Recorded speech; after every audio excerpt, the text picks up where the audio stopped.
प्यारे आसमानी बाप, मैं आज अपने माली हालात के बोझ से दबी हुई आपके सामने हाजिर हूँ। आए खुदावंद, मेरी ज़िंदगी के तमाम मामलात की ज़िम्मेदारी कबूल फरमाएँ। मैं ईमान लाती हूँ कि सिर्फ़ आप मेरे रहनुमा, निजात दहिंदा और शिफा देने वाले खुदा हैं। आज आप मेरे जिस्म, दिमाग और रूह को ताकत अता फरमाएँ और मुझे अपनी मोहब्बत में बदल दें। आए खुदावंद, मेरी गलतियों और गुनाहों को माफ़ करें और मुझे अपने फजल से ढांप दें।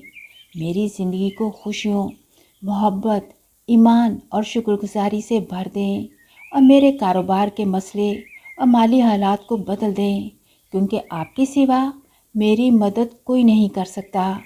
आए खुदावंद, मैं ईमान लाती हूँ कि सिर्फ़ आप ही मेरे माली हालात को बरकत देकर मेरी हर मुश्किल और परेशानी को दूर कर सकते हैं। इसलिए मैं दुआ करती हूँ कि आप अपना हाथ मेरी तरफ बढ़ाएं और आपकी मौजज़ाना कुव्वत मेरी ज़िंदगी में काम करे, ताकि मैं अपने तमाम कर्ज़ अदा कर सकूं।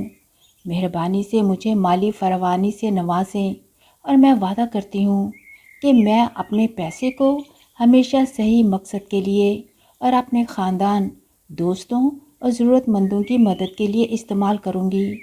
मैं आपकी मदद के लिए आपका शुक्रिया अदा करती हूँ। यीशु के नाम से, आमीन।